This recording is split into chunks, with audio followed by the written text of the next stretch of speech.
I'm going to share my screen. Here we go. No, I did the opposite of sharing my screen. I just turned myself off. Here we go. All right. Hey there, it's James here, and tell me if this sounds familiar. You run your own business, perhaps you operate in the B2B space, and whatever it is that you do or sell, it's a little bit complicated, it's a little bit complex. And that means it's often difficult to explain and articulate what it is that you do and why you can do it better than just about anyone else. If that is you, let me assure you, you are not alone. Let's kick this off with some statistics. Did you know that 59% of executives say they would rather watch a video than read text? 59% of executives, yes, in the B2B space. 72% of customers would rather learn about a product or service by way of video. No surprises there. Did you know that reviewers retain 95% of a message when they watch it in a video compared to 10% when reading it in text? Unbelievable.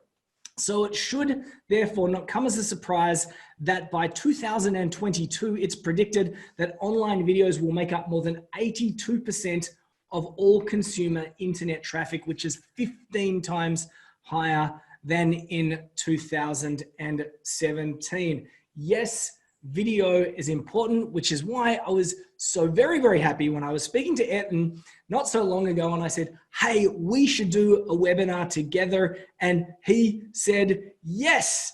So Ayrton, I would like to welcome you and thank you for joining us today. Thanks for having me, James. I'm excited to be here, man. I want to know how it is that you started down this journey and got yourself into video as the video marketing coach. How did it all begin?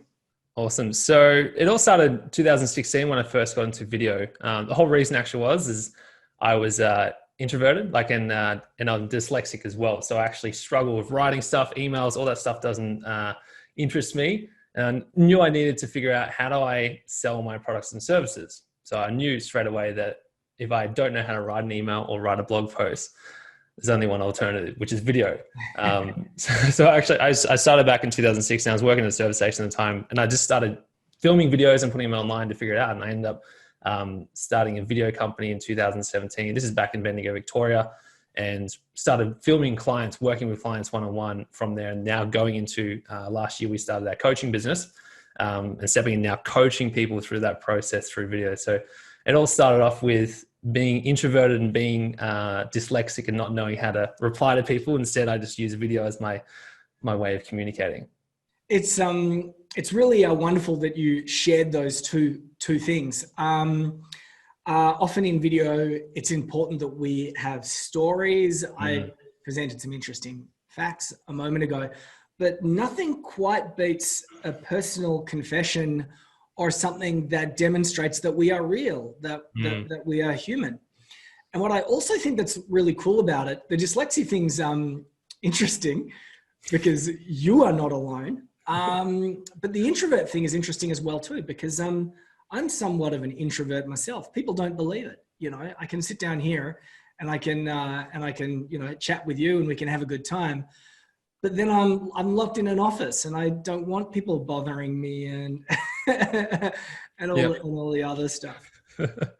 How did you go? How did the transition happen from being a guy that was creating video to someone who was being the coach and the advisor and the authority and the trainer? How did that transition happen? So yeah, when I first company I ran, because I run two companies now. The first company was solely a video company. I had a business partner at the time. We worked with coaches and I was mainly the guy who was coming up with the scripts with the clients, coming up with the content, coming up with what their brand message should be. And I was more of coaching them through the process for 2 years. So when I sold that business, naturally I was love coaching people and helping them have their breakthroughs, because video, the technical side of it and the quality and all that sort of stuff is great, but it was the coaching that actually behind it, helping the clients get through their beliefs, their limiting beliefs around what they need to say, what their message should be, and getting clear on that is where I really was what I enjoyed the most, which is coaching people. So when I sold that company, I naturally stepped into online courses and teaching people and coaching people throughout the process, because it was naturally the thing I was really good at. Like the content side of the thing was the skill, the videos and creating them. That's what people really liked, but it was the coaching behind that, that what I wanted to really get into. So when I jumped into it, the transition was pretty much following what I was teaching my clients and then duplicating that for myself. And fear, I mean, like helping people overcome fear is a big one. Let us know if you're on the call right now, if filming yourself is something that intimidates you or you feel a little bit awkward about. Is that something that comes up often? Ayrton. Oh, for me, I thought you said in the comments. with your yeah, every time I do a video. So like, to give it some advice for people who face this, because as I said, I'm introverted. Like I don't like speaking in front of people. My biggest fear through school was speaking in front of people. It still is, like still doing like webinars like this is still it's a fearful thing. But it's like the saying, like practice, makes progress. Like practice, you'll get better at it. There's a little camera. There's a little camera just behind here. I actually brought 4 years ago. It's my first camera that I brought. And I used to, like when I was working at the service station, I would drive to, each morning I'd drive to work. I'd put the little camera and little phone holder and just record myself in practice. I never posted these videos online. I've still got all these videos. And look back at them like a month ago, and they're absolutely shocking. But to break through, to break through the fear, literally just took getting started, like putting content, like for myself was just behind the curtains before I posted online. I was practicing, but then once I started posting more content or putting videos out there, the confidence came from it. But even still today, like if someone sits me down to film a video and I'm not ready or prepared or sat down to think about it, like I still have that fear. Barrier. A lot of people see my videos like, hey, and you're really confident. And I'm like, yeah, but like it still took me 10 minutes to get into the zone of filming that video to still prep myself. So like fear like is part of it. And I think with to explain for everyone else, it's like fear is excitement that you need to do it and you want to do it. And the only way to really break through is just to do it. I remember my first ones were selfies. And I would walk around a city block. And that was the idea. I had an office in Melbourne CBD in the heart of Melbourne in Australia. And I had my phone and I thought, I'm going to come up with a lesson and I'm going to deliver it in the time that it takes me to walk around the city block. And I knew that if it was a terrible video, I would just delete it. And then, I ended up doing it about once every 2 or 3 days, every time I had an idea. And the better and better that I got, I've lost most of those videos, unfortunately, but there was one video that I kept. It was the funniest thing. A woman entirely in fluorescent lycra followed me the entire block. So I'm walking, doing my selfie, and I got back and there's this woman going behind me the entire journey, but I've kept that one there. All right, let's have a look at the sorts of things that we're going to be talking about today. We do have an agenda and it looks a little bit like this. We're going to be talking about the stages in the journey. A lot of people ask questions about technology, hardware, software, but what we know is that there are different steps and stages in the client or prospect journey. And if we're using video for sales and marketing, we are talking about that journey. And the wrong content or the wrong messages delivered at the wrong time at different stages in the journey can potentially do more harm than good. Now, we also want to talk about what videos are going to work at different stages in the journey. And then we're going to get a little bit practical and we'll get a little bit tactical and we're going to work on your first video script. Now, we know that you have a bunch of technical questions, and whenever Ayrton or I ever talk about video marketing, the first questions that come up are all about the technology. We will get to that. Yeah. And then if we have time, we'd like to put a couple of people on the camera, on the hot seat, and perhaps we can help people bust through some of those fears. We always have a sticky bonus, which is simply a bonus for getting involved today and for sticking around. We have my content matrix and Ayrton's the perfect video ad framework, and we'll be returning to both of those things as we move through the materials. Now, this first slide, I'm going to take the lead on this one, but it will be interesting when I ask you to analyze how this is applicable to your business and also Ayrton. There are always different stages in the client prospect journey if we're talking about sales and marketing, and the ultimate destination is we want someone to be our customer or client Yes. What is somebody before they are your customer and client? Who wants to shout out with a word for me? See if you can come up with a word. What is somebody before they are a customer or client? Maggie has said stranger. So has Marcus. So has Kath. Sean said that they're an opportunity. Richard said that they could be a suspect. Sarah says a prospect. Excellent words. There is always a journey. There is always a process. Whoopsie daisy. And it looks something like this. Before someone is a client, they are a prospect. Before they are a prospect, they are a suspect. Before they are a suspect, they are a stranger. That's right. Everyone who you have ever worked with and everyone who you will work with begins as a stranger. Then they become a suspect. Then they become a prospect. And then they become a client. And this is the client journey. And it is absolutely universal no matter what industry that you are in. Now, if you are able to acknowledge that there are different stages, you can also acknowledge the different messages are going to be more effective at the different stages, and that includes video. But it's not just about messaging and video. It can also include your products. So we talk a lot about having a product ecosystem, which is a sequence of products to take your future customers and clients on a journey. So for example, a stranger, we might give them a gift to bring them into our world, right? Are we all familiar with the typical gift that you can give a stranger to get them into your world?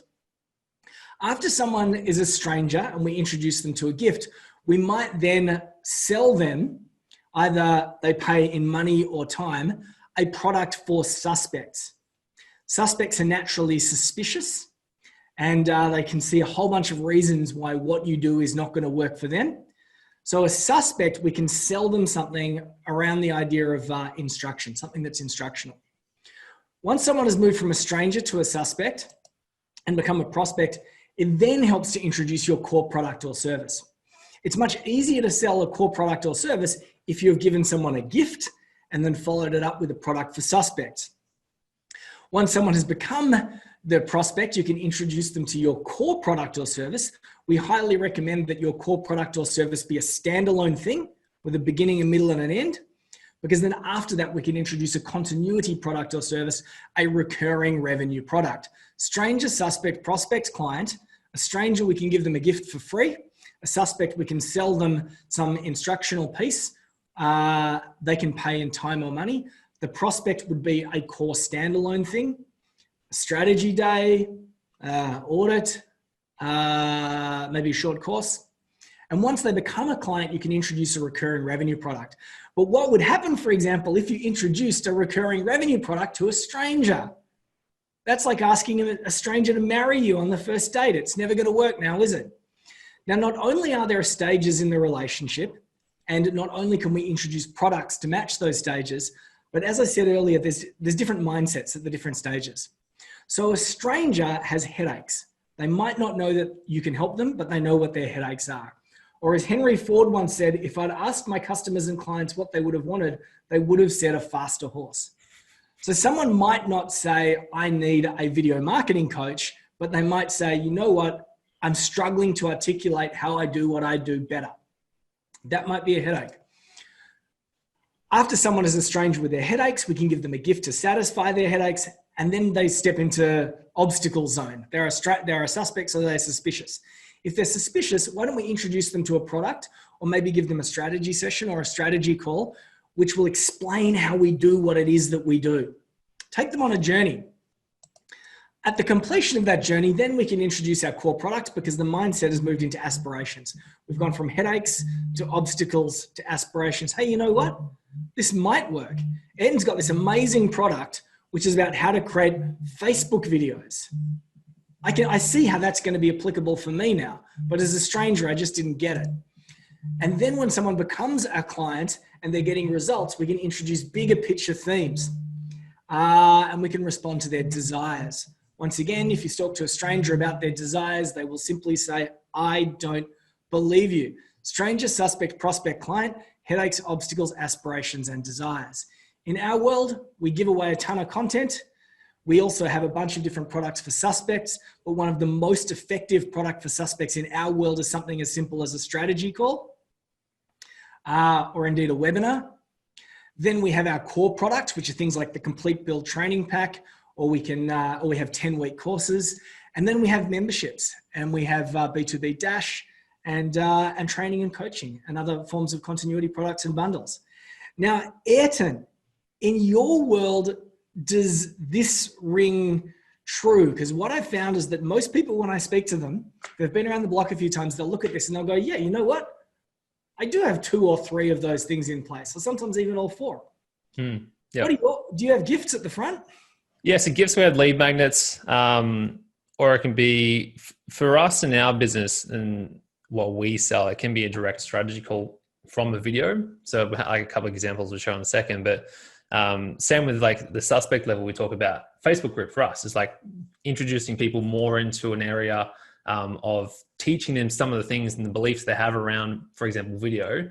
And then going to the next step is like obviously the core product, and then going into like a membership, which for us is one-on-one, like the client base is coaching. So before there's a course, and then people go to the client base from there, but they don't go straight from stranger all the way to client in one day. Takes a little while.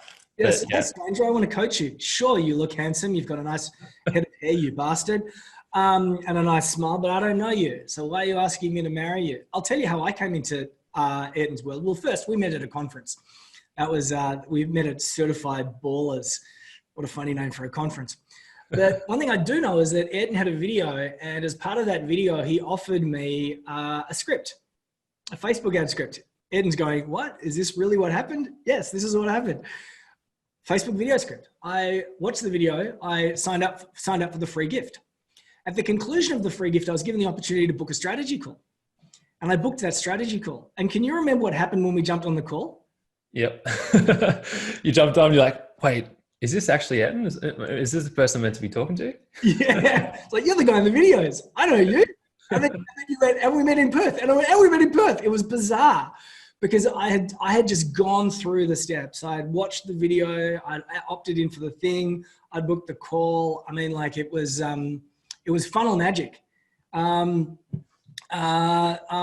we started to talk about your core product, and I mentioned a little bit earlier, a Facebook training course. And I don't know, this is kind of like coaching. We're just doing it with a crowd. Rock and roll. One of the best things about my job. All right, so let's have a look at, that was the stages in the client journey. What about the videos in the journey? So you've kindly provided me with some images. What's going on here? So this is actually the ad you came through. So this video is like talking directly to people with headaches. So it's offering them to jump on a strategy call, but also get a gift. So sort of like the perfect video ad template we're talking about today. So in this video, we're talking literally about the headaches that people are facing. It's only so a minute 30, right? And this is going straight to a cold market. It's a direct ad to get people to opt in, but it's talking about the headaches. It's talking about, are you struggling to get more clients? You're struggling to create professional videos, all the things they're thinking about. What I know they really need to do is get clear in their messaging before they put a video. But I don't say that in the video. I say, hey, look, you want to get more clients. You're struggling to create professional videos. So like the first video is really talking about the headache. So this is like the one you came through, which is, yeah, it works great. And then the next video we've got here for an example. This is inside my Facebook groups. I know some people who are on today's webinar have joined the Facebook group. This is like, for me, this is where I take people. If I get on a phone call, I have a conversation with someone, I want them to come to my world really quickly without trying to force and sell them something. I want them to come in and sort of discover their own sort of journey. But I set it up in that way that they'll come in from an ad or something, and they'll go from not knowing who the hell I am to joining my Facebook group, watching a couple of my videos, and then they become a suspect, right? And this is a value piece of content. If you jump in my group, there's that piece of content that you can go watch it. But the purpose of that content is not to sell anything. It's really to educate people more on their problem, help them become more aware. This is where I talk a little bit more about messaging in that video specifically. You can already see it's instructional. So the first video, I've got a headache. The second one, we're like, okay, well, if you've got that headache, here's how to go from A to B, which is really great for the people out there that just naturally say it's not going to work for me. Now, what's this? This one is, so this is what I use for my sort of VSLR sales process. So when I have a conversation with someone on the phone, like generally I have cold conversations when I'm doing ads from that direct ad. when I'm on a phone call with someone and they want to learn more about my product without me having like, I don't believe in doing a hard sell. I believe in educating people more on who I am. And I know the power of, I can talk to someone on a video and they hear my voice, they hear how authentic I am, how real I am, what I'm all about. I know that's a higher converting way of doing it, obviously, because I teach video. So this video here specifically is for someone who is looking to purchase my program. And it's like just a simple Loom video, a recording of my PDF that I have for my course. Nothing too technical, but it's just a video basically going through and explaining a little bit more in detail, telling a bit more of a story of the program, what it is, how it's going to help them. And that process there, that's where they're a prospect. They've already seen a couple of videos, but they're more of in a conversation of a sales conversation then. So it's a video that I would send to them to learn more about the program. So this was really impressive because I'm always talking about getting started as more important than getting it perfect. Now, Ayrton's obviously the video guy. He can do videos. He can create great videos. But the way that he did it for, you use the expression VSL, which stands for Video Sales Letter. Mm-hmm. And you can have some really high production video sales letters. And we've done some really high production video sales letters in our time, and they take effort. You need a studio. There's often like slides that showing recurring words. Now, Ayrton had it's a brochure really, isn't it? It's a PDF. Yeah, it's just a PDF of our program. Of the program. And it's a great looking PDF. I've got to say that. And I think that it was your wife or girlfriend. Girlfriend, yeah. Girlfriend. All right. Okay. Whoops. Sorry. Oh, yeah. Soon to be, maybe. And just walks through a PDF. And he's filming it now. Now I'm gonna have a guess. Did you film that using Loom? What did you use that film? Yeah, that's Loom. Yep. Loom. All right. We'll talk about tech tools a little bit later, but Loom is I think it's a free tool. It's free or $10 a month or something like that. Yeah. And obviously Ayrton just used his webcam. He spoke to the webcam as he scrolled down the document, and that gave him the opportunity to run through all the different reasons why someone should sign up for their training. And Louise says she loves Loom. I love Loom as well too for a substitute for client meetings, because Ayrton is using this to introduce his course. I might meet with a client and I'll give them a strategy call as my product for suspects, or sell them a strategy call. Then I might go away later and shoot a 10-minute video where I explain all the different things that they need to do and how I'm going to help them. And then I can say, watch that in your own time. And there's a link underneath it where you can put in your credit card details and you can buy from me. And there's none of that back and forth, which invariably takes place when we want to get a future client on the call so that we can close them. And as well too, you can see if they've watched it or not.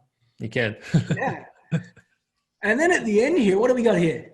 So this is essentially inside one of our programs. So it's more of this is an indoctrinating video into their course and into our, so once they've signed up, they've come into the course, this is one of the first videos they'll watch.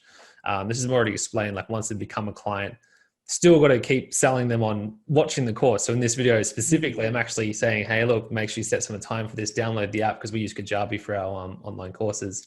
Download the app, keep watching the course content. Because I know like this is the same for most businesses. Once you've got a client, you want to make sure they actually watch and take action on the stuff that they've just purchased, because the lifetime value of that customer, they keep watching your content and they keep consuming it and obviously watching the course content, and they've been inducted into your program the right way, they'll spend more money with you and they'll become a client for life. So that's what that video sort of explains there.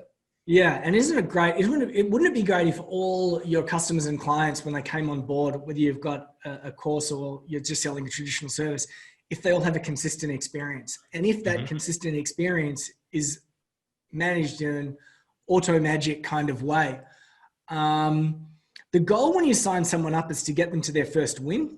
My business partner, Simon, I think calls it first value. But if you can get someone to that first win, that first value, then we're really in the desire zone, and we can introduce more things and more things and more things, and watch them continue to get them to get the results.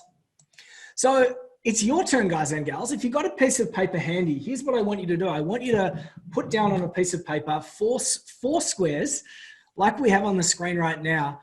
And we can work on this together with you and your business, just by populating the slide with words. So if you're going to do something like this, and you're going to do something like this with me and Ayrton, what I'm going to do is I'm going to move the PowerPoint presentation to this side of the screen so we can do this together. I can actually write things in here.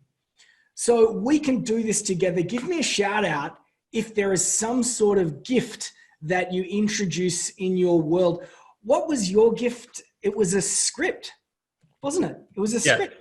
Perfect video ad, script. Yeah, which is also another word of saying a template. What else have we got, guys and gals? I know that before I hit record, Maggie, we were talking about, Maggie had put together a guide, a very exciting guide about grapes and covers. A guide, which is just generally a PDF, really, isn't it? What else have we got? Sean said top tips and tricks. I often like the idea of what we call a cheat sheet. Cheat sheet. Cheat sheet or a playbook, something like that. I don't like the word white paper, and I also don't like the word ebook. I love the, someone said a diagnostic. I love using a diagnostic or an index or a quiz, something like that, because you also capture information as someone comes through our journey. I think this is like a guide can also be like a checklist. So it's like a bunch of different things that someone can tick off and do. All of these things can be basically PDFs. Now, how can we use video to promote these things, Ayrton? Couple of different ways. For me, I love talking straight to the camera because I am basically my product. But if you're selling sort of like as a PDF or a guide or a cheat sheet, having the actual product in the video, as in a short video and explaining, maybe flipping through it. Like I did one recently for one of our guides and just flip through the guide just quickly. Yeah. Something that actually shows it, because what people online are really looking for is that tangible thing, because obviously it's just a PDF they're going to get. But if you're showing physical, like as in printed out, if it's a guide, they might actually get a physical one. But if you have a video just to quickly flipping through it or showing it or talking about it and having your hand and say, hey, look, this guide's going to help you get this result. That's a perfect way to use video for it. Well, I tell you what, we're running Facebook ads at the moment, and I actually put together some fairly long, amazingly well assembled, crafted videos. I actually followed, used Ayrton's scripts, the whole bit. And then you split test these videos, and the video that killed all of them was a flip book. It just showed the free gift, and I just had music. I just had music that I bought, and it was just like, and it's just flipping through, and that one totally converted. So a script or a template, you might have a mini explainer, which is I think how Ayrton got me into his world. Get the script. Here's what you're going to get in the script. Here's the reasons why you've got it. And then we can book the meeting and we can work through it together. Straight to camera also works in that instance for a guide or a checklist. Cheat sheet, playbook, have a flip through. If it's a diagnostic or a quiz, have a walkthrough. All right, if it's a suspect and we want to get them into our world and we want to educate them, what are some of the products that we can use as a suspect? Now, thanks Ayrton for this, I'd never considered a Facebook group as a product for suspects, but it is, because it's taking someone on a journey. We can load it up with content. All right, someone said, what's a flip book? It's when you film, you can download a PDF to tools like FlipSnack and some other ones, and it just turns a static PDF into something that looks like a magazine, and then the pages just flow. I'll post something on the Facebook group. Everybody else out there, what's a product for suspects in your world? So informational how-to webinar. This is something that a bunch of members of our community have been doing recently. I know that Maggie's been doing it. I heard that Andrew's had some good ones recently.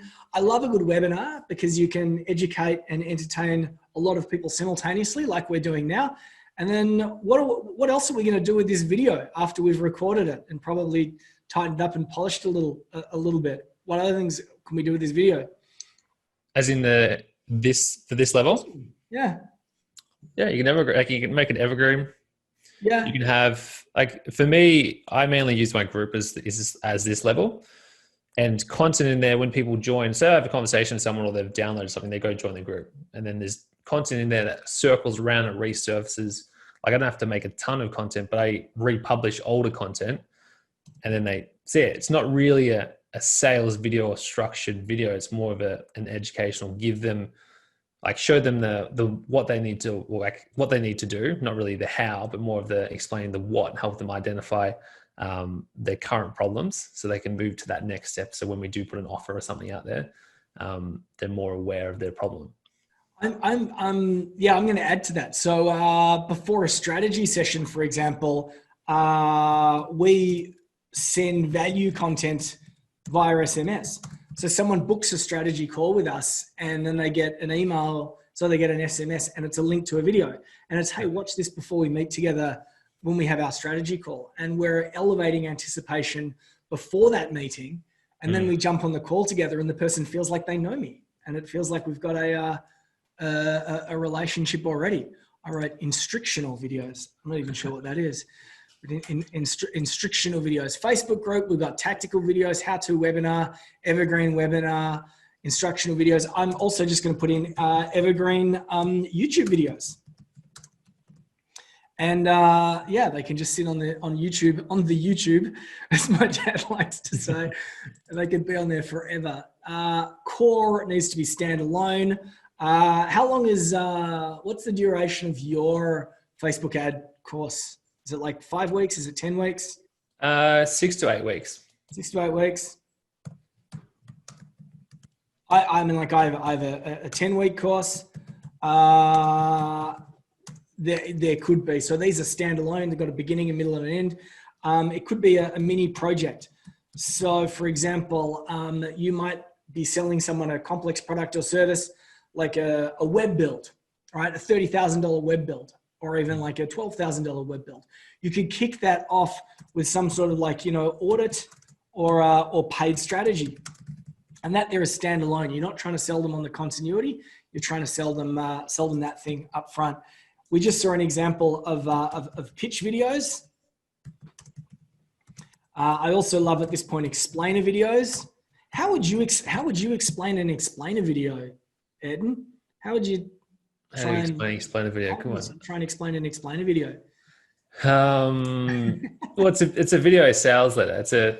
It's explaining, like if you're talking about the core product, it would be obviously going through the desire, the pain points, the problems, the benefits, the features of what that has, but also with story. Like mainly I promote people telling stories of why the product exists and the reason why.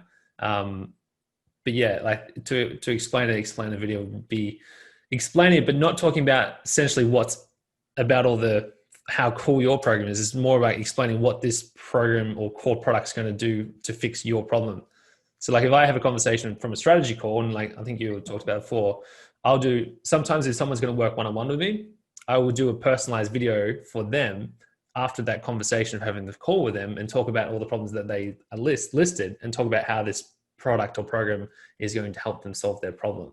So explaining how it's going to benefit the customer, not really explaining the product, but not explaining it in real detail. That's technical. Yeah, and I think Simon said they're often like in less than 60 seconds if you're going to get one professionally done. And they actually often do follow the format of the script that we're going to run through in just a minute. Now, just moving forward, continuity product. All I'm going to really do here is I'm just going to throw in some of the ideas that we had: onboarding videos, course materials. You could have group mentoring that's then recorded as a webinar. There's a whole bunch of different video things that we can do right now, which comes down to what your continuity product might indeed look like. Rock and roll. Has anyone got any questions about this or anything that they might like to add? Because radically, we are 2 minutes ahead of time. Never happens on any of the webinars. We're actually 2 minutes ahead of time. So a continuity product is a recurring revenue product. It could be a subscription, it could be coaching, it could be membership, it could be a SaaS product, it could be any of those things. And there are all sorts of different ways to service those particular items. What's a P4S? P for us stands for product for suspects. And as I said before, the purpose of the product for suspects is to get someone from A to B. The suspect is suspicious. All they see are the obstacles. I couldn't do video because I'm afraid of video, or I don't know how to use the equipment, or where would I post my video? Will anyone watch my video? And Ayrton's smiling, because then Ayrton can produce videos to answer all those questions and say, here's how you can get from A to B. And Zoran says, nice. Fiona says, does 60 seconds or less apply just to the explainer videos? We've got some questions coming up about how long should a video be. But one observation I will make is at the beginning, they always start small and then they get longer, because someone might only be willing to spend 90 seconds with you here, but if they've just paid for your product or service, they might be willing to spend 90 minutes. Yeah. And it's also where they are, like where are they coming from? It's on Facebook, especially. People don't have time to watch a 10-minute video ad. Like they do work, video ads, like they do work at that length. But for example, my video ads that I put together for clients, they're 1 to 2 minutes for an ad.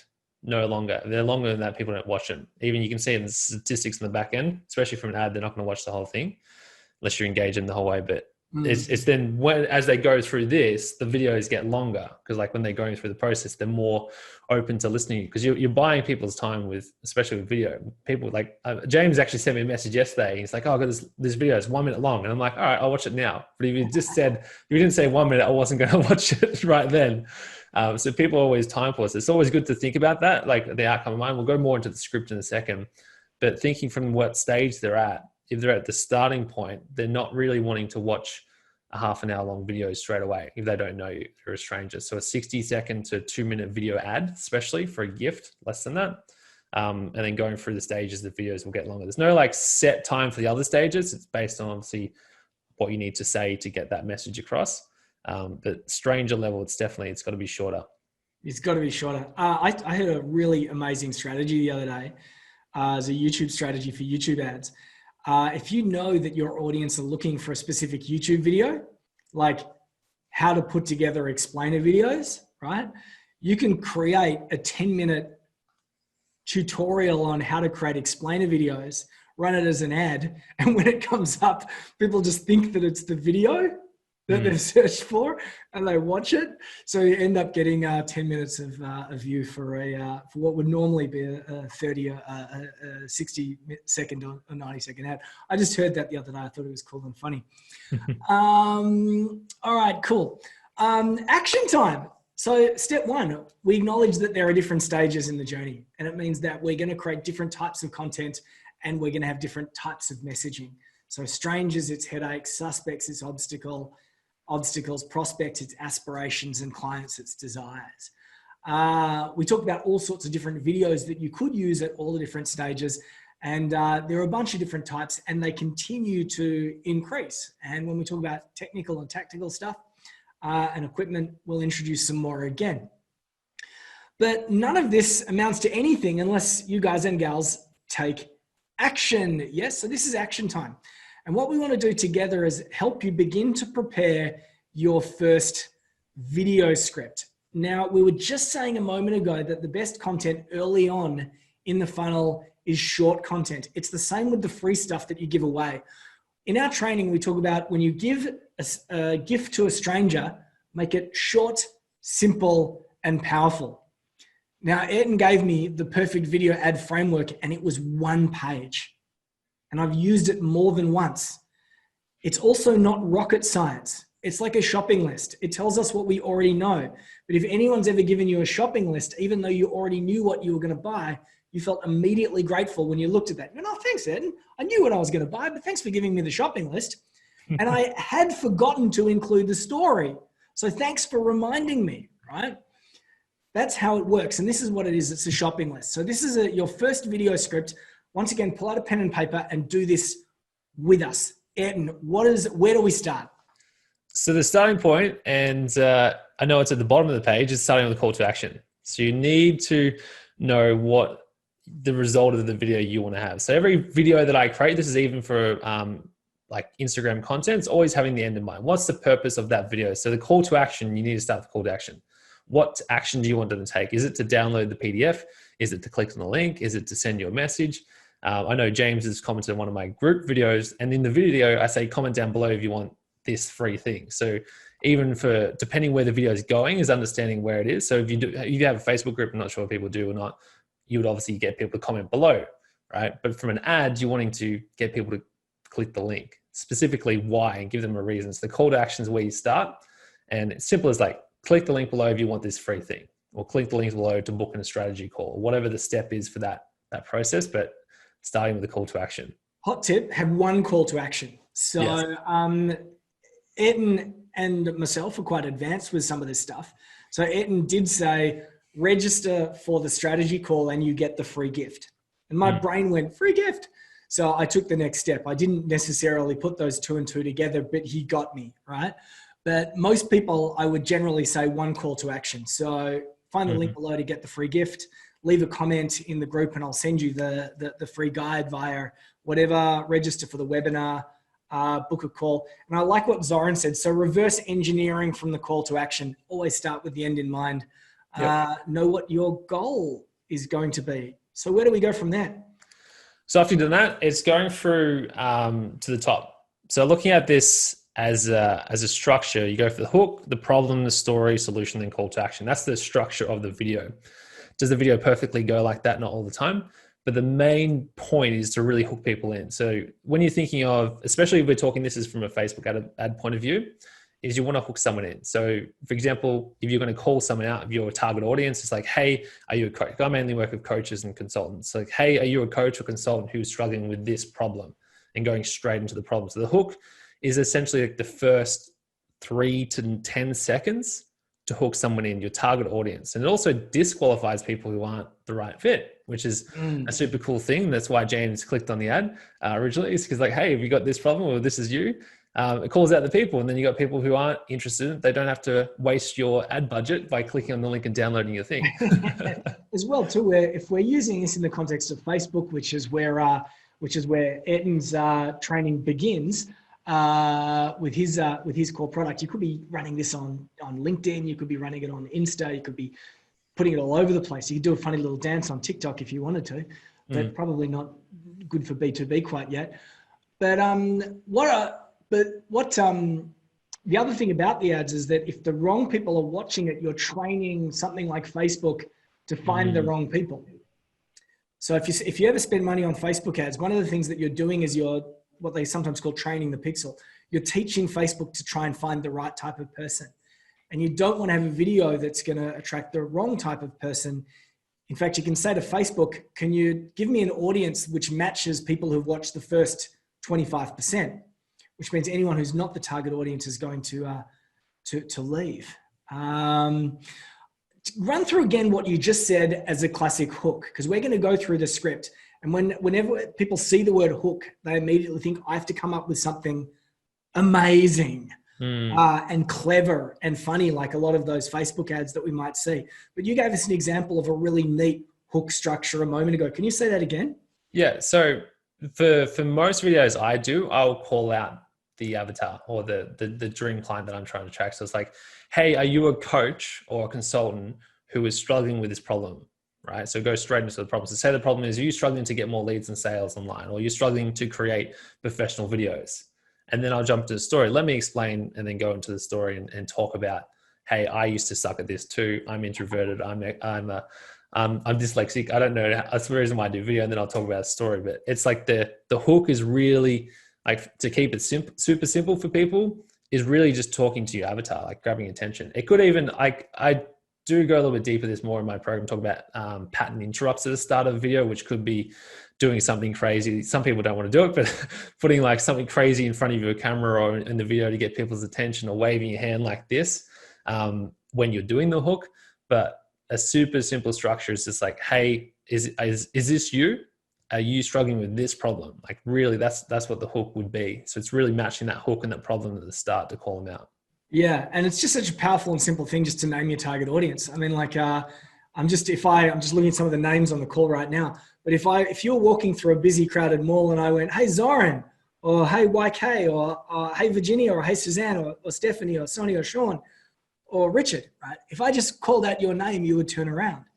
And it's very similar to that particular process. We can name the audience and we grab their attention. And then, as Ayrton said, yes, then we can start to get more advanced.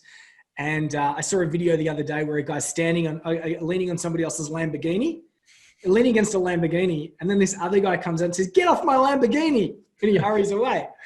Right? And that was really funny for the target audience. It was a hook, but it doesn't need to be that advanced or complicated. Now, briefly, the story. What are some examples of stories? So with story, this is especially with the type of content you're creating, and this is ad-wise, and this is like the same type of content you can put on LinkedIn, because I know most people LinkedIn based. With the story, it can be either of you or of a client. Like I teach my clients to talk more about their story, but for me, I'll talk more about my client's story. So my client's results, or for example, one of our clients, I would talk about their story of how they started their business only a year ago and now they're doing XYZ result, and talk about the problems they were going through. Because people don't buy based on facts and figures, or they don't opt into your thing based on facts and figures. They're based on the emotion that whatever you have is going to solve. So if you're selling, for example, what I'm selling is selling a course or selling a program to help people grow their business with video, I'll talk about the problems that people facing with video. And I like sharing today, talking about introverted and dyslexic. They're problems that I have, and I know that some other people would have those problems. Me sharing a story around that, and the reason why I came up with this perfect video ad template, because I wanted the structure, that's where it would go into the solution. So the story is no real framework to the story specifically. It's just sharing some emotion, sharing vulnerability, sharing a relatable thing, either from you or one of your customers, one of your clients. So that's where the story is. It's open to, like, there's no real structure to it, but it's really just sharing the simplicity of what you did, or what the problem you had, or what your client had to overcome. Before I hit record, I was talking about one of our clients, one of our members of the B2B school, Maggie, and there was a little bit of a story about something that she'd been happening in her world. But one of the things that she'd done is she'd sent out a welcome email, and we often recommend that the second email that you send to a prospect is the welcome email, and it's an opportunity to tell your story. Humans love to deal with humans, and stories make you memorable. So everyone says, "Oh, I need more visibility. I need more visibility." But if you can stay top of mind when you're not around, being visible is expensive. Being memorable is very cheap.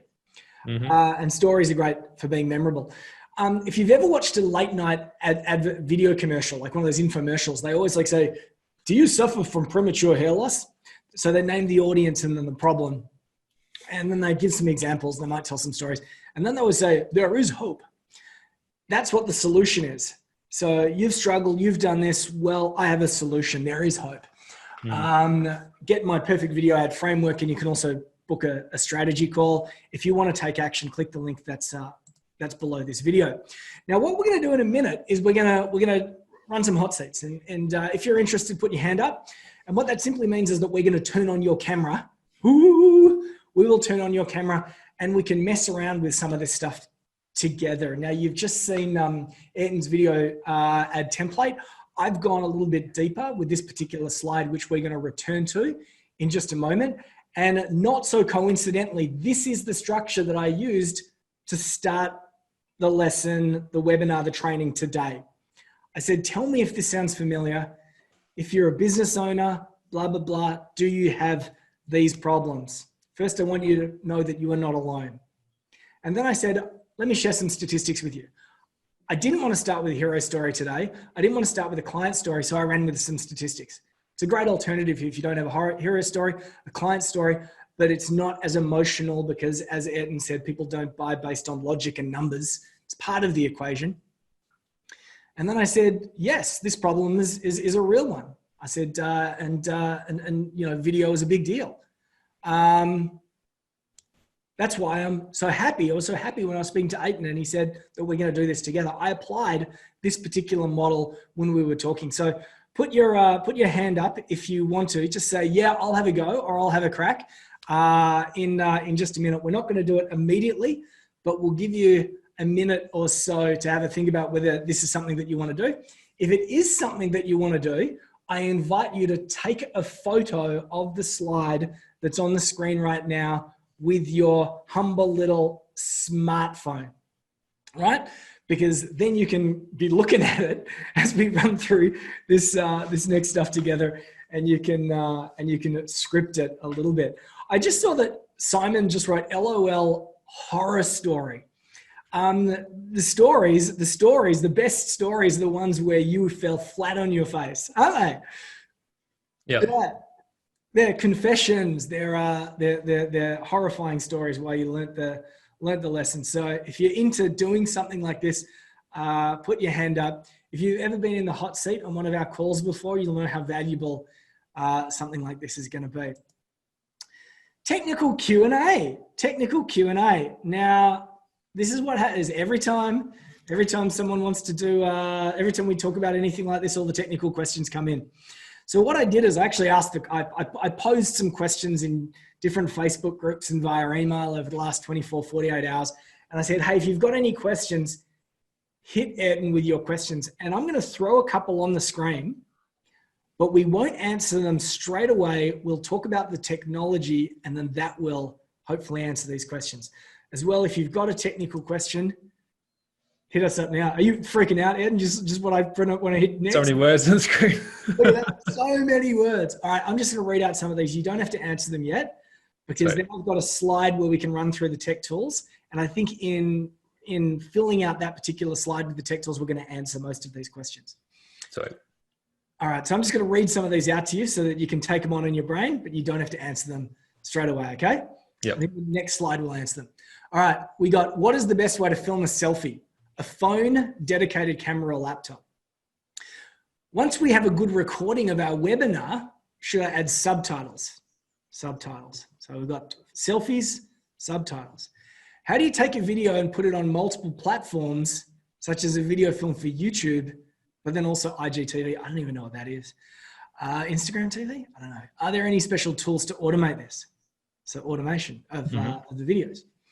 Curious to know if he uses a teleprompt for his videos, or are they all spontaneous off the cuff? I'm going to get you to answer that now because I'm curious too. What do you do? All off the cuff. What? All off the cuff. All off the cuff. Wow. I do have a teleprompter. That ad that you did see was the only scripted video I've ever done in the last 4 years. Wow. Every other ad, and that was because I wanted to test it out. I mainly bought my teleprompter for my course, but even then, I've only used it twice. John and Glacius is on the call, and we showed him a teleprompter app for his phone. Changed everything. It was a game changer. Me, I bounced between the two. Questions. Is it best to do videos with a webcam at my desk, or just go live, or take the time to set up some kind of shot with my phone? Should I be at the center of the frame, or should I try to be just off the 2/3 mark? I might get you to answer that now, because I don't think that's going to be answered in the next slide. So in terms of where should you center? Yeah. If you're doing like a video like this, you want to be in the center. Like I'm trying to get myself in the center here, but it comes down to the style of video you're creating. So if you're mainly doing in front of camera to webcam, you want to be in the middle. Yeah. If you're doing an interview or you're getting interviewed, we call it like on the rule of thirds, you put yourself either on the left or the right, which should be, if you're getting interviewed, you want someone to interview. There's multiple different styles to cover it off. To keep it simple though, if you're filming on a webcam or something like this, be in the center, because this is the most pleasing way. And people, when you're sitting in the front of the camera, people are more open to listening to you as well. Like you're actually talking directly to someone. Yeah. I'll briefly touch on it. Yeah. You made it and no one else, just the three of us. Exactly. There's a question about, is there a fast hack if the audio is a bit crap, like when it sounds tinny? I don't think there is. I think if the audio is crap, the audio is crap. Yeah. If audio is probably the hardest thing to fix. You can't fix it. Yeah. Is direct to camera the best type of video? Well, it depends. Boy, do I have questions. I want the metrics. I think we're going to come back to this one. Everyone bangs on about their numbers. We can share our numbers in a minute. What is the reality? Also timing and the volume of videos. There's two different questions there, but how long should a video be? We can come back to that as well too. How many videos is too little too much? How long is too long? Target demographic. Do you have a recommended formula or structure for videos? If yes, what is it? Almost all my videos follow Ayrton's Facebook ad template. Name the audience, name the problem, deliver the content, introduce your solution, call to action.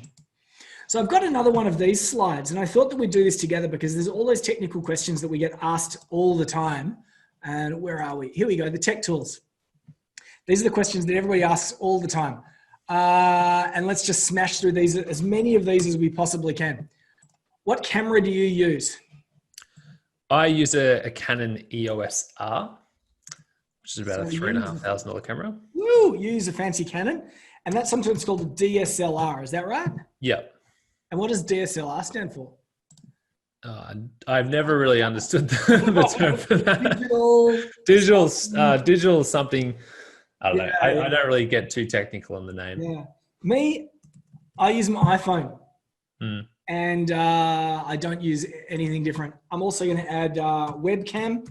Can you think of any other tools that you use? No. No. So for those who are getting started, start with your phone. Too easy. Don't buy a $3,000 camera. Start with your phone, or you could do a webcam like this. Lighting. Now, lighting is super duper important. What lighting do you use? You notice both of us have little backdrops? Yeah. You notice that?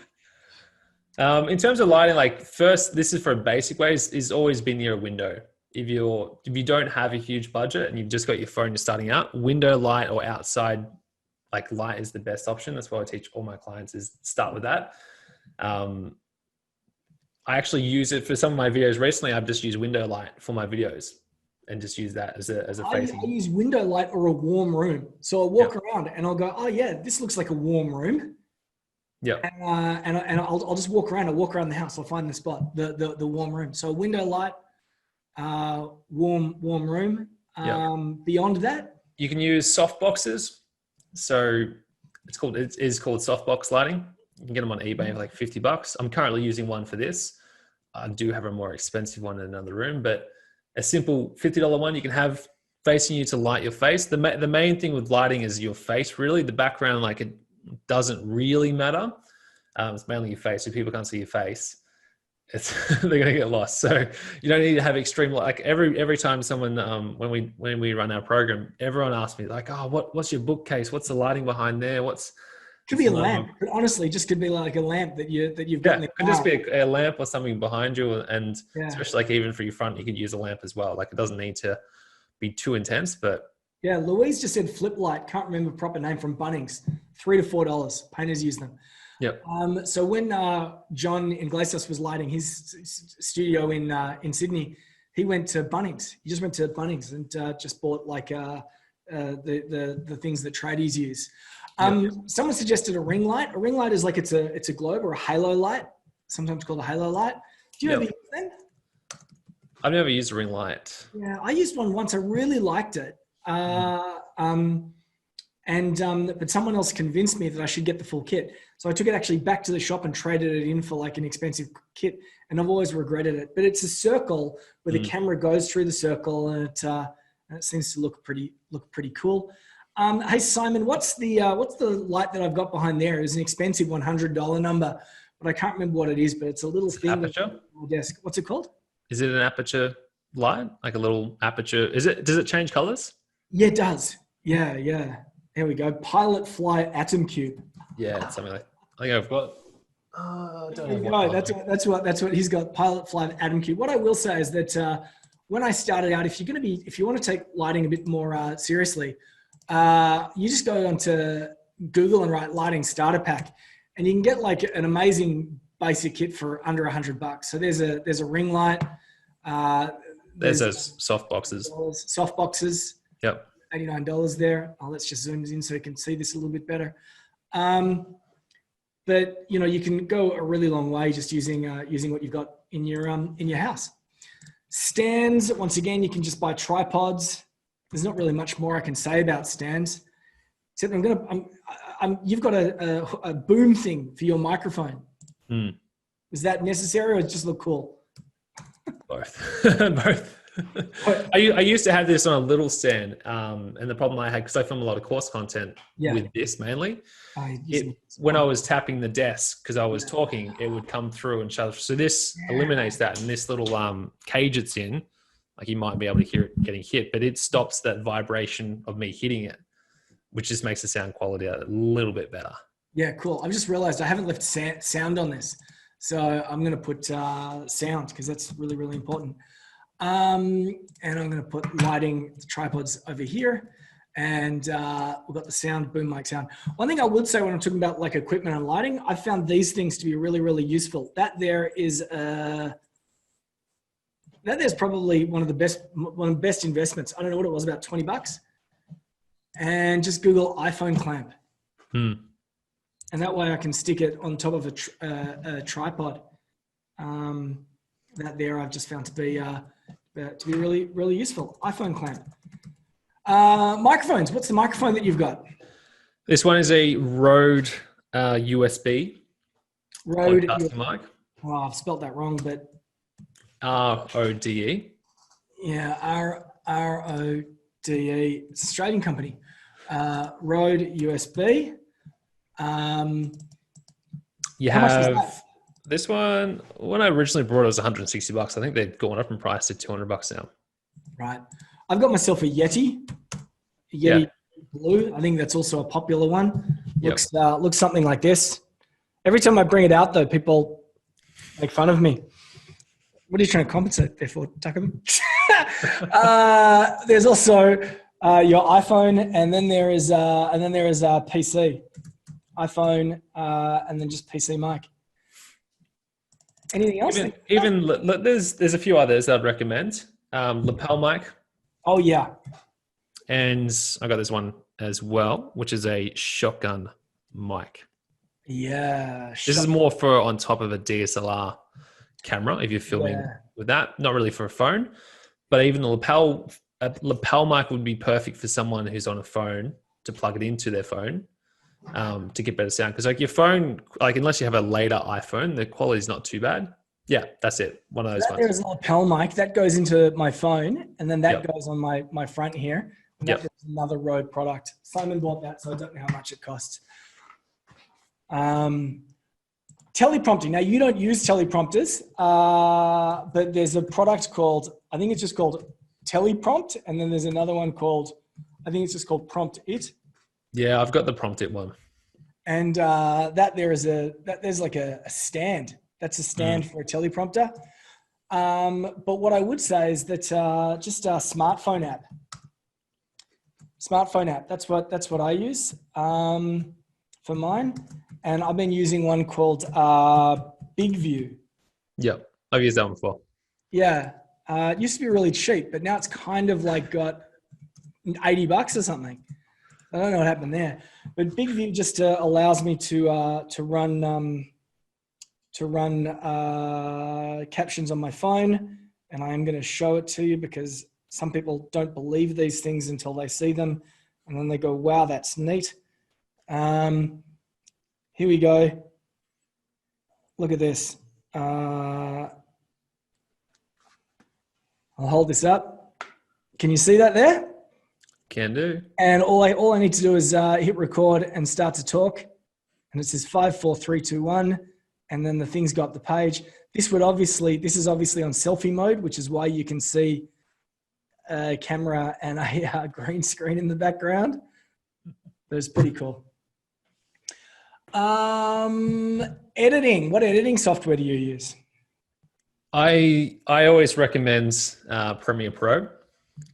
That's my main one. It's a bit more advanced for some people starting out, but if you're looking at long term, Camtasia I use mainly for course content. iMovie, iPhone ones. I don't edit on the iPhone. A lot of people ask me like, "Oh, how can I use my phone to edit?" I don't. It's more of a stuff around for me. But there is some ones on there. There's one that's really good if you're on the fly. It's called Spark. Let me get the name of it. Spark Eye something. I've actually used it. Spark Camera. It's SPARK camera. Little red dot. perfect app if you want to. It shoots it, but like a little bit like a mini vlog on the go. You shoot clips on the go, and it adds to a sequence which you can quickly edit. Which is perfect for video ads. If you wanted to say, for example, the script that we've gone through today, and you want to create that, just you break that down to 4 parts. You could do each 4 part in different video clips and put it all together, and it'll put it together for you. So that's a perfect one on the go. So yeah, Premiere Pro. How much is Premiere Pro? It's about $29 a month. $29 a month. Camtasia is about $300 a year, so they're pretty comparable. I use Camtasia because I've just always used it, but I'm getting jealous of people who use Premiere Pro because they seem to be able to do more cool things than I can. Hosting, obviously there's YouTube. Where else do you put your videos? Vimeo. Yeah. Wistia. They're the main ones. Yeah, public, and then there's probably Amazon S3. So Amazon S3 is just a really cheap backup place if you wanted to have it. Vimeo is good for hosting videos on your website, like training materials. Wistia is good for sales videos because it gives you a whole bunch of metrics. And then good old YouTube. YouTube is the free, cheap and cheerful option. All right, there was the question about repurposing and getting it out there. Do you use any sexy tools for those sorts of things? I'm a very simple guy, so no. I just schedule stuff through Instagram and Facebook. Like I don't even use a third-party scheduling program. Right. So just schedule in Facebook. Mainly how I do. This is for Instagram and Facebook because I don't mainly focus on LinkedIn. But for those platforms, I mainly use the native scheduler for it and bulk upload content. So we just a couple of days ago, we uploaded like 4 weeks worth of content for Instagram, which is photos and videos all through Instagram scheduler, which is Creator Studio. Yeah. Oh, yeah. Cool. Yeah. So they've all got their own schedules. Same with YouTube and the whole bit. So YouTube and Insta, whatever. I'll clean that up later. I've been using a tool called Clipscribe recently, which allows me to upload a video and then you can put like banners at the top and subtitles at the bottom. Have that like colorful effect, which just makes the video look that little bit more interesting. So captions, Clipscribe also allows me to do that, although their auto-generating tool is not so good. Do you use any? That's one I've used. There's Cap Wing, so KAP Wing. Yeah. That one's like Clipscribe, but it's all online. It's like $20 a month, but you actually can edit and put the captions on your videos. So I actually teach that specific one in my course because it's been around for a couple of years. But if you want like something simple, this is for people who like always ask, how do you put those banners on top of your video, like the text, the hook, like that headline on top of your video? That's like Clipscribe's like that, and also Capwing, but also does the captions for you. Rev is where you obviously send the video away. So Rev, you send your video away and they come back and they give you the captions, and then you can add it under your Facebook video or you can add it to the bottom of your Wistia video. Stephanie said mixed captions. I don't know what that is. And Andrew said Sonics, but there's a bunch of other ones out there as well. Simon said open camera for Android is another one over here. How long is a piece of string? There are so many options, and I'm hoping that we answered just about all the questions, the technical questions that you had just a moment ago. We did not talk about the metrics, but I think we tackled just about every other question that's in there as we ran through the tools. But at the end of the day, you can get away with just your smartphone. I mean, like, that's it. You could just start with your smartphone, start there. 100%. Do nothing. I'm going to add Loom and Zoom and go to Webinar. Is that still the way that one works? Can't even remember what it's called. Do people still use GoToWebinar? Probably not. Well, there's Google Hangouts as well. Yeah, cool. What's that? What is it? Oh, Google Hangouts. Yeah. It's not really like a But you can use it to record it. Use your webcam, you do a webinar, you do a Loom call or a Zoom call. And of course, we will be circulating these slides because you guys and gals just helped us put them together. Thanks. We're all in this together. We all do this together. All right. Who raised their hand before that wants to jump on the screen and have a little bit of a go with us? Who wants to have a little bit of a go? Who wants to jump on the hot seat and do this? Sarah just said, sure do. All right. And Marcus said that he wants to have a go as well too. All right. I also just want to give a shout out to, I think it was Chris Pop, who went about doing this in the B2B school group. Just because you can't get to do this today doesn't mean that you can't be like Chris, who's somewhere around here. Here we go. And did something like this overnight. Just because if you can't do it now doesn't necessarily mean that you shouldn't just jump in and do it in Ayrton's group or my group or both groups. Post it, get some feedback. Both groups are made up of lovely, generous, thoughtful, supportive people. So don't be shy. All right, so who was it? It was Sarah. Which Sarah? Is it Sarah? Have we got more than one Sarah? Sarah, I'm about to promote you to panelist. When I promote you to panelist, Sarah, I'm even going to promote you to co-host. So don't stop the webinar. Hey, there she is. Everybody give Sarah a big fat round of applause. Woohoo! You might be on mute.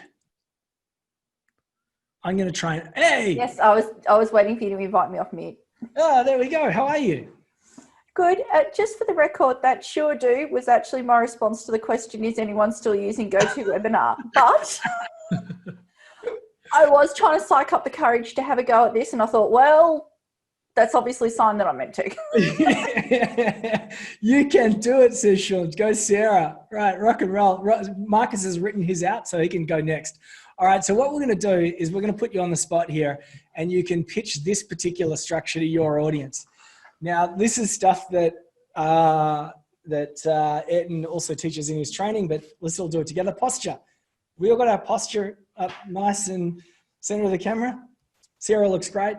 Sometimes you need to tilt the top of the computer down a little bit, and it will, you'll need to do that, but you look great. Lighting, you've done something fancy behind you there.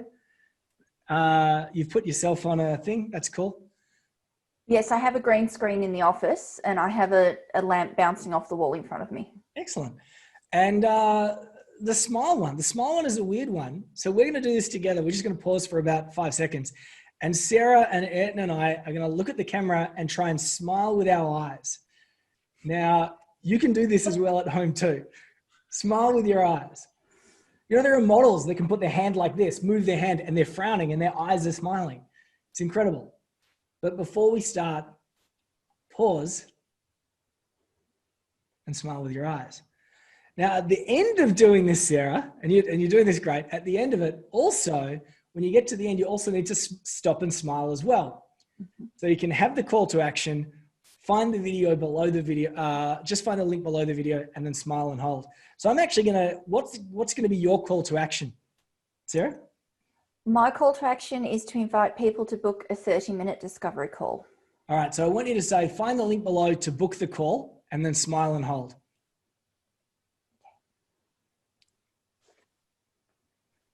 Just say it. Oh, sorry, now or at the end of the I do this for everyone. It's a great thing because what happens is you'll do an amazing video, you'll get to the end and you'll screw up the last bit. We've all done it. We all do it. I think even Chris in that wonderful video that he's got on Facebook, at the end, he suddenly kind of goes. So just click the link to find the video, smile and hold, and then smile and hold. Okay, just click on the link to find the call. See how, I know it's so counterintuitive. We all struggle to do it, don't we? All right. Yeah. Welcome to the hot seat. The good news is I'm probably making everybody else feel a heck of a lot better about this. But I deliberately did that because it's something that every single one of us have done. And we get to the end of the video and then we go. So do you want to have a go on and click my fingers 3 times, and you can go from the beginning? Would you feel comfortable doing that? Comfortable, no, but I'm going to have a go anyway. All right, okay. I love it. Okay, before you start then, tell us who your target audience is. So my target audience, I've gone fairly generic with this one because the end target is my website. So I've said an owner of a micro or small business. All right. And I know that does not pass the doctor on the plane test. That's fine. All right. What about the problem that they have? They are under the pump time-wise. They have too much on their plate. Oh, this is good. All right. I'm going to click 3 times, then you go nuts. Hello, I'm Sarah Higgins. I'm the owner of the Helping Hands Group. Tell me if this sounds familiar. You're the owner of a micro or a small business and you've got way too much on your plate. Firstly, you're not alone. Almost all business owners are under the pump time-wise. But the successful business owners have all learned one secret, and that's not to try and do it all themselves. Sure, letting go of any part of your business can be challenging. After all, it's your baby. But that's why we at the Helping Hands Group provide more than just consulting and virtual assistance. We take the time to really get to know you, to get to know your business, and we become a part of your team. If you think it's time to speak to us about locating your business pain points and what can be done to ease them, I invite you to book a 30-minute discovery call with me today. Just find the link below the video. Yay! Woo! Let's everyone give. Yeah, wow. Was that scripted? I had a Word document with some dot points. Wow. Well, there you go. That was scripted. Ayrton, give us 2 things you loved and 1 area of improvement. What I loved is obviously the call to action. It was simple. It was 1 call to action. What I would add to it as an improvement is this is where a lot of people get stuck on is introducing yourself at the start. So most people online or wherever, I'm not sure 100% where your video is going, but most people don't really care about who they're watching at that very moment when they see the videos. If you have a hook at the start talking, calling them out, and then introduce the problem and then introduce you, then it'll be more, they'll watch the start of the video. Because at the start, like I know when I come across a Facebook video or any video, when someone introduces itself, I'm like, all right, this is just a video. I'm going to flick through. But if you hook them in, that's when they're like, they watch that first 3 to 10 seconds. Then they'll be like, all right, I'm interested. So it's really to pull them, get them off their seat to be like, yeah, I want to watch this. And then you introduce yourself. Even for some of, like example, some of my videos, I don't even say my name till the very end. I know it's crazy, but that's what I would improve with. But otherwise, it's really good. A fun fact, Justin Bieber's early videos. Everyone used to say, hey, I'm Justin Bieber and here's my latest song. Drake, who was his producer, just said, just start like you're in your living room. And then everyone, well, who's this guy? What's this guy about? And it felt far more, I don't know, it just felt less salesy. But also the pacing was really good. I mean, like I tend to rush it and that's my style, but the pacing was really moderated. And then of course, I mean, like we put you on the spot. In the future, we would all love to hear a hero story or a client story or just something that brings the stat into it. But everybody once more give Sarah a big fat virtual round of applause. Sean said, if you recorded that, you need to send that to Sarah, like now. We'll definitely do that. All right. Thank you very much, everybody. That was my very first video. Good work, Sarah. That was a very first video. There you go. You saw it here. You saw it first on the call with Ayrton and James. Change role to attendee. All right, I'm about to boot you. Bye, Sarah. Now, Marcus wanted to have a go as well too. So Marcus even scripted some stuff. Now, this will be interesting for Marcus because Marcus spends a lot of his time on the other side of the camera, don't you, mate? So this would be fun to introduce Marcus to the call.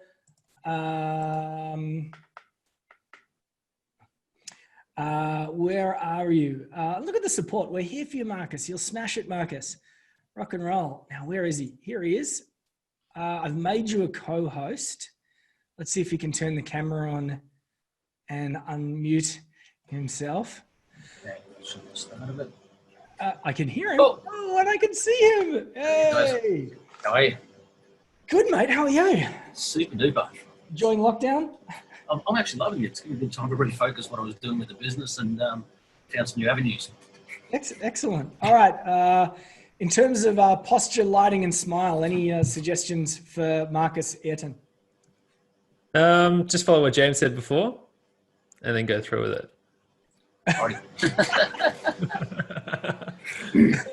Not much I can change the lighting right now, but yeah, the light behind you can be problematic. But don't worry about it now because there's enough light. I like it when you came forward because then the light came into your face. You seem more immediate. I often sit on the edge of my chair if I want to go forward. Makes me look like I'm less like this and more like forward. And do you want to practice your smile? Yeah, it's a good smile.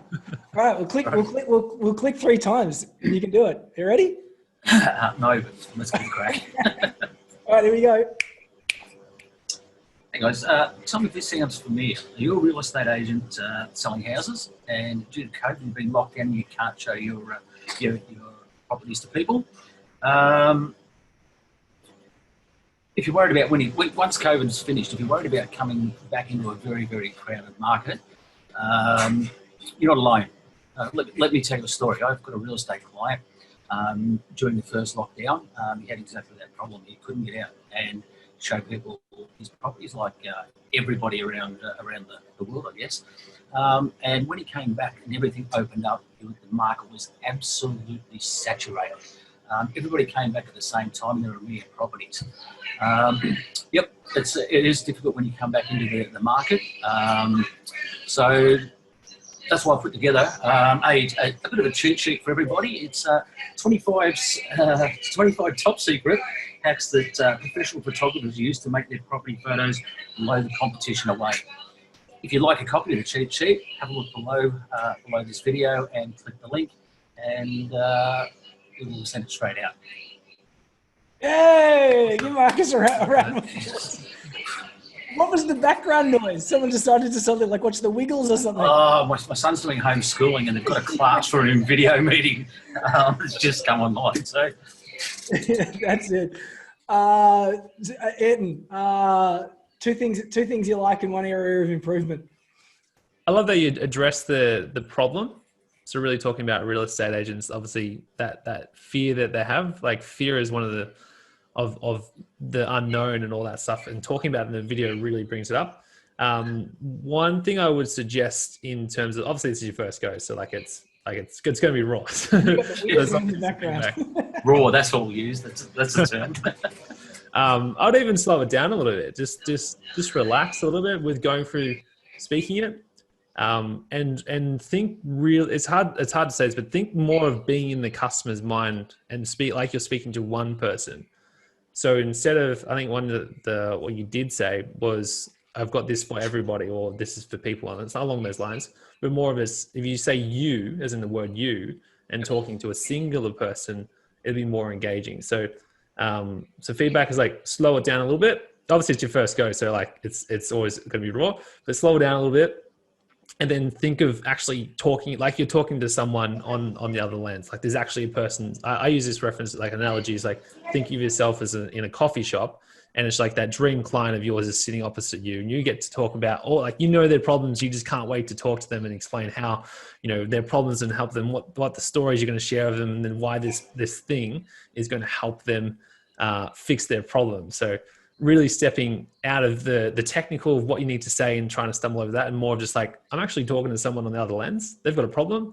I got a solution, and this is what they need to do next steps. So something like that. But otherwise, it was really good, man. I like it how Fiona said, awesome sauce, Marcus. First one down and nobody died.